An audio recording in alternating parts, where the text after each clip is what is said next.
Bienvenidos a un nuevo Asociamed. Seguimos repasando, seguimos integrando, seguimos asociando y seguimos profundizando en el conocimiento de la medicina. Vamos a ver qué sorpresa nos depara hoy la trama clínica. Pues en este paso 31 nos hablan de un paciente con estenosis unilateral de la arteria renal e hipertensión arterial.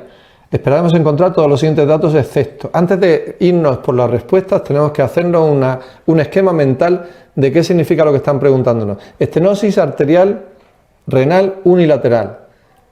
Lo que pienso sobre ella es, 1, va a dar hipertensión arterial. ¿Por qué? Porque si a un riñón le entra menos sangre de la normal, va a producir su aparato yuxtaglomerular cuando sus presorreceptores noten que hay menos presión de perfusión de las arteriolas aferentes, van a producir renina y todo eso va a dar lugar a la estimulación del eje renina, angiotensina, aldosterona, y la aldosterona, actuando sobre los tramos distales de la nefrona, provocará una mayor retención de sodio y por lo tanto de agua y una mayor eliminación de potasio y de protones. Bien, en esta situación se explica que tenga un hipermineralcorticismo con renina alta, a diferencia del hiperaldosteronismo primario, un tumor propio de la suprarrenal o una hiperplasia propia de la suprarrenal o primariamente localizada en la suprarrenal, que tendría una aldosterona alta y una renina baja.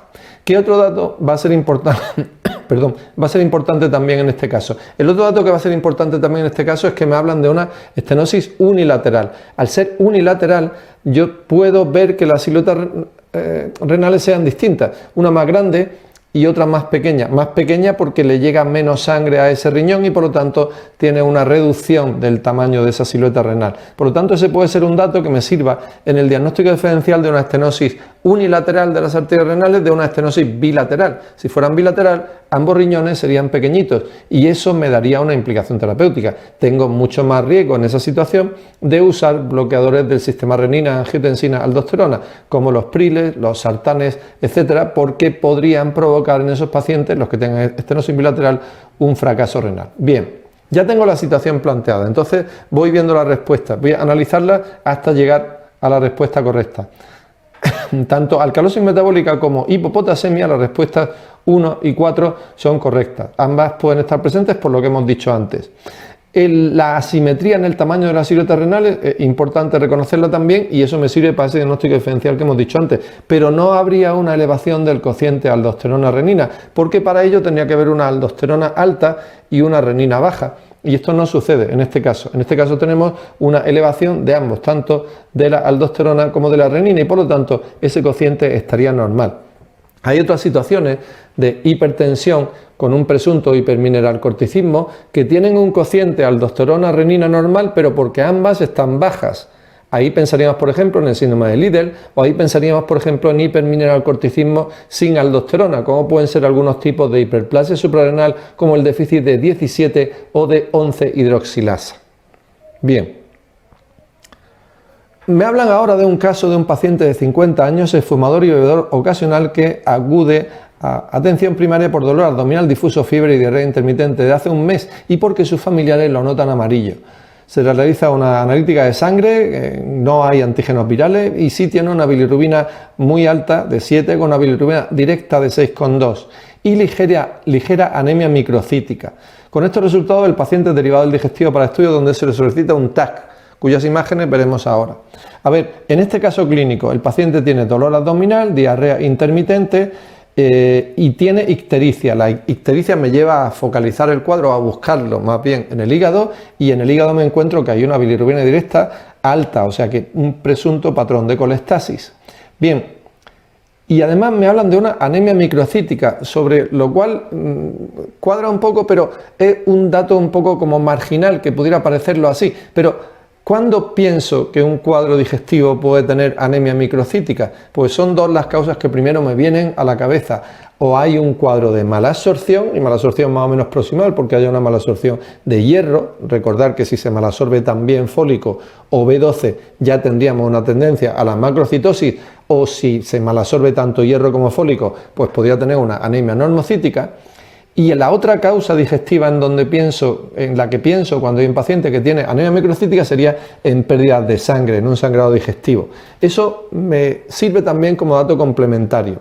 Y bueno, hay unas cuantas preguntas que se ven en las imágenes que vamos a ver ahora. ¿Cómo estaría el resto del perfil hepático? ¿Qué más pruebas solicitaría? ¿Qué otro dato clínico es el que no se ha comentado? Eso ya os lo voy anticipando, que tiene que ver con la apnea microcítica. ¿Y qué técnica quirúrgica se haría? Aquí vemos en el hígado básicamente una dilatación de las vías biliares intrahepáticas. Aquí vemos luego que hay una dilatación también de las vías biliares extrahepáticas, una gran dilatación, y hay una especie de masa que comprime al colédoco. Y esa masa, que se ve ahí como una masa irregular, que está comprimiendo a ese colédoco, es la que está produciendo una gran distensión de la vesícula y de las vías biliares también extrahepáticas. Cuando eso sucede, cuando hay una masa que está comprimiendo al colédoco, que está produciendo una ictericia y que está produciendo este cuadro que hemos contado antes, ¿en qué tipo de cuadros pensamos? Pues un cáncer de la cabeza de páncreas o en cuadros parecidos a él, que son lo que llamamos los tumores periampulares. En este caso, ¿cuál es el dato que me localiza que el tumor puede estar en el propio duodeno? Pues que tenga origen duodenal, porque se ve que la masa no tiene origen pancreático. Pues esa posible hemorragia digestiva, esa posible explicación de la anemia microcítica que tenía este paciente. Entonces, el paciente al final fue diagnosticado de un ampuloma. ¿Cómo se completó ese diagnóstico? Pues era fundamental hacerle una ecoendoscopia, se le hizo también una colangioresonancia, por ejemplo, entre las pruebas que se pueden indicar aquí, en estos casos, en estos pacientes. ¿Y qué tratamiento es el que solemos emplear en estas situaciones? Pues efectivamente la duodenopancreatectomía cefálica. Bien, seguimos con la Pokémon evolución. De un concepto intentar sacar otros dos que nos sirvan para ampliar nuestro impacto sobre cosas que es necesario recordar. Y lo vamos haciendo como cosas sueltas, pero al final cuando vamos trabajando muchas cosas sueltas, al final son muchos conceptos que ya podemos ir manejando con cierta soltura. Si me hablan de que en la litiasis no es necesario reducir la ingesta de calcio, cosa que se pensaba antes se decía que la litiasis cálcica era mejor que el paciente redujera muy considerablemente la ingesta de calcio. Eso al final lo que traía era más bien problemas óseos. Pues bien, hablando sobre eso, un tratamiento posible. La litiasis que se produce por hiperoxaluria, cuando sea una hiperoxaluria primaria se puede tratar con piridoxina, y cuando sea una hiperoxaluria secundaria, que se debe sobre todo a procesos de malabsorción, en donde hay una malabsorción de grasas, se quedan en la luz intestinal, esas grasas secuestran el calcio y el oxalato por lo tanto se queda libre para poder absorberse y por lo tanto hay una hiperoxaluria. En estos casos los quelantes, por ejemplo, las resinas como la colestiramina pueden servir como tratamiento también. Y luego, por ejemplo, pues que entre otros posibles tratamientos, la cistina, que requiere una alcalinización urinaria y en donde se puede emplear también la D-penicilamina. Recuerdo que en las litiasis cálcicas podemos usar las tiacidas, pero fundamentalmente cuando la causa sea una hipercalciuria. No, por ejemplo, en el hiperparatridismo en el que hay una hipercalcemia con hipercalciuria, porque en estos casos las tiacidas tienden a aumentar la cifra de calcio en sangre. Si me hablan de que la cistoscopia es la mejor prueba para el cáncer de vejiga, la que tiene más área bajo la curva COR, ¿vale? Pues si me hablan sobre eso, yo puedo tener algunas relaciones. Aparte de todo, recordar que la cistoscopia, si se ve un pólipo, por ejemplo, se hace una resección de ese pólipo y ese tratamiento se puede complementar luego, si es in situ o es superficial, se puede complementar con tratamientos intravesicales, ya sea BCG o ya sea mitomicina C. Si ya el cáncer fuera más avanzado, fuera más profundo, más invasivo, ya entonces recurriríamos a la cistectomía radical con quimioterapia, normalmente con platino o con taxanos neoadyuvantes. Bien, otros conceptos. El tratamiento con BCG puede tener algunas complicaciones. Una de ellas, una de las características, por ejemplo, es la prostatitis granulomatosa.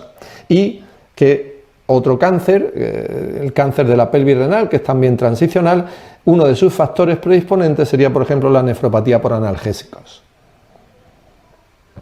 Que a una lumbalgia simple, sin más de entrada, no se le haga una resonancia magnética, es algo que conocéis todos. Bueno, pues otros datos que pueden ser interesantes, cosas que sirven como simplemente conceptos sueltos. Las fracturas de odontoides se pueden tratar con un halo chaleco, como tenéis ahí puesto, y un signo de inestabilidad en la fractura vertebral cervical en lágrima. Eso significa una inestabilidad grave. Indicación de difosfonato en los pacientes que tienen osteoporosis, pues normalmente con un T-score menor de 2,5 en columna o en cadera, junto con otros factores ya relacionados con la edad, con el sexo, etcétera, etcétera. Eso sería indicación. También que el paciente haya tenido fracturas previas o que tenga un tratamiento con corticoides de forma prolongada. Bien, pues otros datos relacionados, por ejemplo, es que uno de los fármacos que se pueden usar en procesos óseos, por ejemplo, en osteoporosis grave, puede ser el denosumab. ¿Qué es el denosumab? El denosumab, pues un anti-RANK ligando. El paciente bipolar tiene mayor riesgo de consumo de alcohol. Pues bien, relacionado con ese concepto, otras cosas que tengan que ver con trastornos psiquiátricos y con clínica o con la medicina interna en general. Pues la catatonía puede ser indicación de terapia electroconvulsivante, de electroshock, cuadros particularmente agitados también, cuadros con alto riesgo de suicidio en las depresiones puede plantearse en este caso. Y otro concepto es que dentro de las causas que pueden producir manía secundaria tenemos procesos como el hipertiroidismo o el feocromocitoma, entre otros. Si un niño tiene una virilización ya con 7 años, se habla de una adrenarquia precoz. Bien, puede haber también un cuadro de una telarquia prematura, una niña que empiece a desarrollar botón mamario antes de los 8 años. Pues ese cuadro normalmente, si no tiene ningún otro factor acompañante, suele ser autolimitado. Y luego recordad que cosas que pueden tener que ver con pseudohermafroditismo o con alteraciones gonadales pueden tener un origen suprarrenal. Y en estos casos es cuando me hablan de trastornos de la tensión arterial, del sodio, del potasio y alteraciones de la diferenciación sexual. Pues bien, en este caso, por ejemplo, un niño que tuviera un déficit de 11-hidroxilasa tendría un cuadro de hipertensión con aldosterona baja, porque se debe sobre todo al aumento de DOCA, de desoxicorticosterona, y sin embargo, pues ese niño podría tener una pubertad precoz y la niña podría tener una virilización, porque se producen muchos andrógenos suprarrenales como consecuencia del stop en la 11-hidroxilasa, que hace que no se produzca cortisol, la ACTH suba y se produzca en gran cantidad todo lo de la suprarrenal que está antes del stop, por ejemplo, los andrógenos suprarrenales. Seguimos con la trama clínica. Y me habla, ya que estamos hablando antes de cosas relacionadas con el glomérulo, con el riñón, con la estenosis de la arteria renal, ahora, ¿cuál de estos fármacos es más capaz de promover un aumento de la resorción a nivel del túbulo contorneado proximal? Pues bien, son las tiacidas las que pueden producirlo. ¿Por qué las tiacidas producen un aumento de la resorción a nivel del túbulo contorneado proximal? Pues porque las tiacidas son natriuréticas.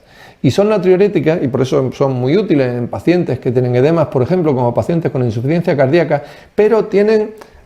no es como se oye siempre, pues los diuréticos de ASA te pueden terminar produciendo más hipotensión y más fallo prerenal porque sigue produciendo el efecto diurético aunque se den dosis mayores de las que necesita el paciente. Las tiacidas no, porque tienen un mecanismo de regulación. Eliminan sodio. Al eliminarse sodio se produce una depleción del volumen extracelular y esa depleción del volumen extracelular hace que el túbulo contorneado proximal aumente la reabsorción. Por eso muchos de los efectos secundarios de las tiacidas o por eso su uso en la diabetes insípida nefrogénica. Son las tiacidas las que lo hacen. Recuerdo que las tiacidas pueden producir hiponatremia, pueden producir hipopotasemia, pueden producir alcalosis metabólica, pero sin embargo tienen tendencia luego a la hipercalcemia o a la hiperglucemia o a la hiperuricemia, entre otras. Bien, y aquí tenemos una radiografía. Y este paciente que tiene el hemitórax izquierdo, como lo veis, bastante oscuro, bastante velado, nos podríamos plantear, por ejemplo, aunque no viéramos la situación de la posible desviación mediastínica, nos podríamos plantear, ¿este paciente tiene un derrame o tiene una atelectasia? ¿Cuál sería mi diagnóstico en este caso? Pues simplemente tenéis que fijaros en la distancia entre las costillas. Este paciente las costillas las tiene bastante juntas, lo que significa que es mucho más probable que el cuadro se trate de una atelectasia. Bien, vamos a ver relación de algunos virus y algunos otros bichos con enfermedades en pacientes VIH positivos. Y empezamos con el virus herpes simple. ¿Con cuál relacionaríais el virus herpes simple? Pues de todas las que están aquí puestas, neumonía intersticial, Castleman, leucoencefalopatía, la única que tiene una relación clara con él es el herpes simple, que también puede participar, la esofagitis, perdón, donde también puede participar Candida, citomegalovirus y otros más. Pues me la llevo a la esofagitis. El virus JC, el de la leucoencefalopatía multifocal progresiva, como ya sabemos todos. Este cuadro, recordad que aparte de los pacientes VIH positivos, puede provocarlo, puede predisponer a alguna terapia biológica. Siempre, por ejemplo, se ha relacionado al natalizumab, entre otros. El virus Epstein-Barr, con cual se relaciona con la neumonía intersticial linfoidea, aparte de muchos más cuadros en pacientes que tienen infección o VIH, la leucoplasia vellosa oral, algunos procesos linfoides como los linfomas, por ejemplo, los linfomas del sistema nervioso central, etc. Rhodococcus X es un bicho que suele producir una neumonía y que tiene relación con el contacto con caballos, fundamentalmente. O sea que esa neumonía necrotizante en sujeto que tiene caballos me habla del Rhodococcus X, y el herpes 8 se relaciona con la enfermedad de Castleman multicéntrica, aparte de con el sarcoma de Kaposi y aparte también con el linfoma de cavidades con el que puede relacionarse. Tratamientos en dermatología. La mayoría de ellos, algunos relacionados con infecciosos, por ejemplo, como el papilomavirus. Se puede hacer tratamiento de las verrugas con imiquimod, entre otros. Se puede hacer tratamiento de la pitiriasis versicolor con, pues como está producida por un pityrosporum, pues se puede hacer tratamiento antifúngico con azoles. El botón de Oriente es una leishmaniasis, por lo tanto se puede tratar con antimoniales, aunque también con anfotericina B. El líquen plano, esa pápula poligonal violácea surcada por estrías de Vican, que tiene fenómeno de Koerner y que se da sobre todo en la cara anterior de la muñeca y puede tener también lesiones de la mucosa oral, se trata con corticoides y con antihistamínicos orales se puede usar también. El angioedema, el icatibán o el C1 inhibidor son los tratamientos específicos del angioedema hereditario, y la rosácea se puede tratar, por ejemplo, con un alfa agonista que es la brimonidina. Y vamos a relacionar ahora distintos órganos, distintos aparatos con clínica que nos va sugiriendo cómo navegar desde uno a otro. Por ejemplo, me hablan aquí de un cáncer de endometrio y de colon familiar. ¿A qué me suena eso? Me suena a un síndrome de Lynch. Síndrome de Lynch relacionado con el cáncer de colon, sobre todo del colon derecho especialmente, y que es un cáncer hereditario, como ya sabéis, sin poliposis, genes MLH, MSH, etcétera. Si un cáncer de colon tiene anemia, ¿en qué pienso? Pues que sea efectivamente una anemia microcítica ferropénica con ferritina baja y con, bueno, pues con todos los datos que tiene una ferropenia, como ya sabéis todos, como puede ser el aumento de la distribución eritrocitaria, la trombocitosis, etcétera. Bien, más sobre el cáncer de colon. Si un cáncer de colon se complica con endocarditis, ¿cuál es el patógeno responsable? Seguramente es el Streptococcus bovis, un antecedente característico el cáncer de colon y la posible sepsis que se puede producir también por este patógeno. Hablando del estreptococo, si un paciente tiene una neumonía por neumococo y en una de las analíticas que se le hacen cuando llega por urgencias, por ejemplo, le encuentro una gran linfocitosis, tiene por ejemplo 70.000 linfocitos, 70.000 leucocitos y el 90% son linfocitos. ¿Qué pienso que tiene? Pienso que tiene una leucemia linfoide crónica. La neumonía neumocócica me hace pensar en leucemia linfoide crónica, mieloma múltiple, hay otros procesos con hipogamma-albulinemia efectiva que pueden predisponer a ello. Si una leucemia linfoide crónica al tratarla se produce oliguria, recuerdo, tratamiento, ya lo hemos dicho en otras partes de la Sociamed, tratamiento de la leucemia linfoide crónica, uso sobre todo fludaramina, ciclofosfamida y rituximab, normalmente 2 de ellos, pero tengo que ponerle también un fármaco para prevenir el síndrome de lisis tumoral, que sería esto, una oliguria tras tratamiento de la leucemia linfoide crónica. Hablando del riñón, ¿qué pienso si hay un cáncer de riñón en el que me dice que hay elevación de las transaminasas? Pues pensaré fundamentalmente que se trata de un síndrome paraneoplásico, un síndrome de Stauffer, o sea, que no es metastásico. Pero, ojo, si me hablan de un paciente con cáncer de riñón, que le veo varias lesiones nodulares en el hígado, pues entonces sí pensaré que lo que se trata es de metástasis.